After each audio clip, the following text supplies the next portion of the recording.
Bienvenue dans cette nouvelle édition du QG News. Au sommaire, en visite de travail en Algérie ce 15 mars, le président malien Bah a exprimé sa haute appréciation du rôle clé qu'a joué son voisin l'Algérie dans la restauration de la paix, la sécurité et la stabilité au Mali. La Côte d'Ivoire, toujours dans le top 3 des producteurs africains de coton. Pour redynamiser la filière et améliorer la qualité du produit, le pays a introduit 2 nouvelles variétés de coton. Et puis, portrait en fin d'édition du nouveau président de la Confédération africaine de football, Patrice Motsepe. Le milliardaire sud-africain entend révolutionner le football africain.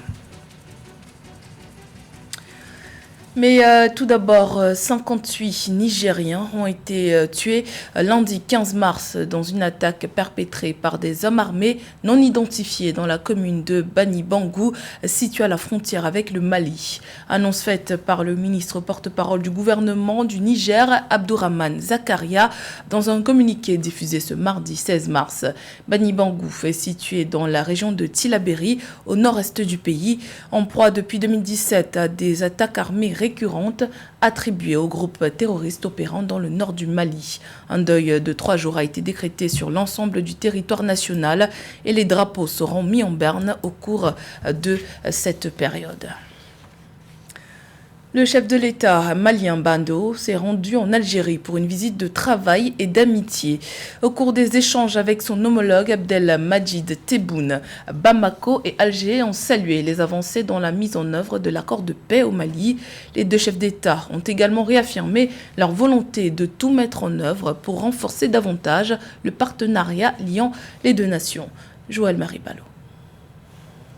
Dans le cadre d'une visite de travail et d'amitié du chef d'État malien Badao, le gouvernement algérien a tenu à réitérer le 14 mars 2021 la disponibilité de l'Algérie à soutenir le Mali dans la restauration de sa stabilité et la préparation des prochaines élections. Cette visite sera aussi l'occasion de passer en revue l'état des relations entre les 2 nations ainsi que les voies et moyens de renforcer les liens au profit de l'intérêt commun. Nous sommes à la disposition de nos frères au Mali pour les aider dans ce qu'ils pensent être approprié pour maintenir la sérénité avant les prochaines élections selon le plan qu'ils ont déjà établi. Conscient des efforts à fournir pour améliorer davantage les liens d'amitié entre les 2 nations, le président algérien Abdelmajid Tebboune a rappelé la complexité de la crise malienne qui nécessite le soutien d'autres nations. Toutefois, il a précisé qu'aucun envoi de troupes algériennes pour participer à des opérations de maintien de la paix au Mali n'est jusqu'à présent à l'ordre du jour.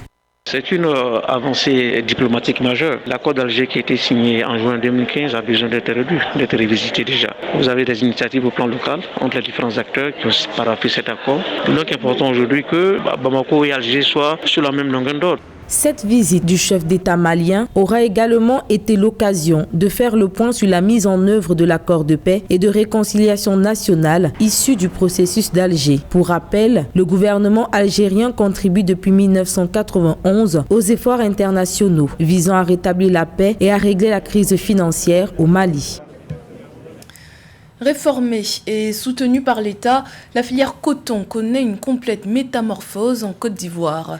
Pour améliorer le rendement de la fibre et renforcer son image de qualité sur le marché international, les autorités développent 2 nouvelles variétés de coton. Les explications de Lorita Simbo.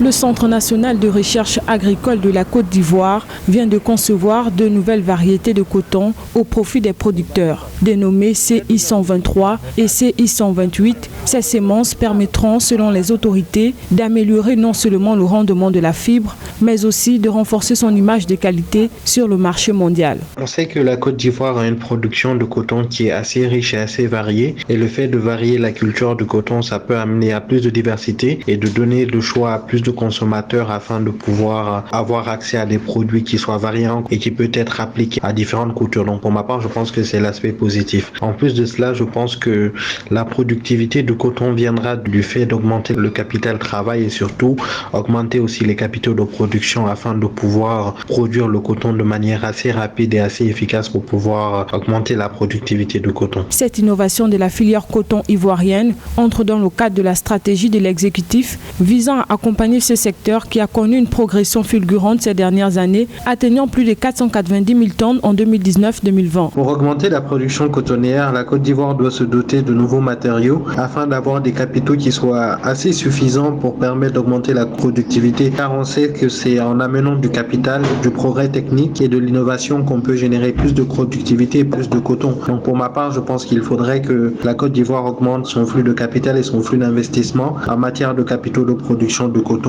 afin de pouvoir être plus productive. Notons que pour la période 2020-2021, la Côte d'Ivoire atteint une récolte de 520 000 tonnes de coton. Dans le pays, le rendement à hectare est de 1,2 tonnes, un niveau largement au-dessus de la moyenne africaine, selon les données du Comité consultatif international du coton. Après une chute de son PIB en 2020, l'Afrique subsaharienne devrait connaître un rebond modeste mais encourageant en cette année 2021. Le PIB réel africain devrait connaître une hausse de 3,4% selon les estimations de la BAD. Cette reprise devrait être plus rapide dans les pays exportateurs de produits agricoles. Par contre, elle sera plus difficile pour les exportateurs de métaux ou de pétrole. Les précisions de Mildred Diamant.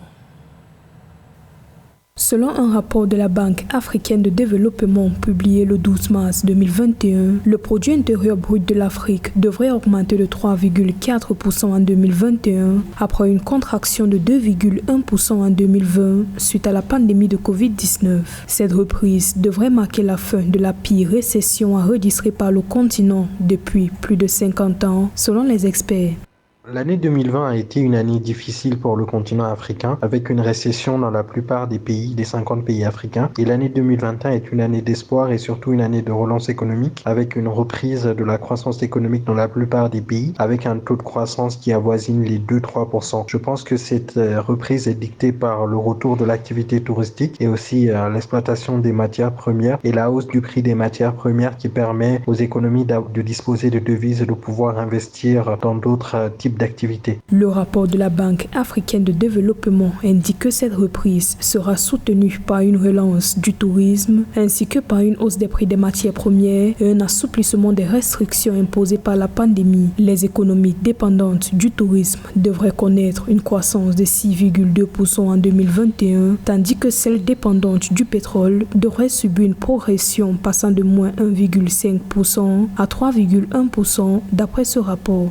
Donc je pense que la croissance est de retour et il faudra pour maintenir cette croissance investir dans le tourisme, investir dans d'autres secteurs autres que le secteur primaire car on sait que la diversification de l'économie est un enjeu fort pour nos économies afin de pouvoir gagner en croissance et en compétitivité. Cependant, la Banque africaine de développement avertit qu'avec la résurgence de la pandémie, le poids de la dette pourrait augmenter de 10 à 15 points de pourcentage à moyen terme et les avancées réalisées dans la réduction de la pauvreté au cours des 2 dernières décennies sur le continent pourraient être endommagées. L'institution appelle en effet les États africains à se mobiliser alors que 38,7 millions d'Africains supplémentaires pourraient sombrer dans l'extrême pauvreté en 2021.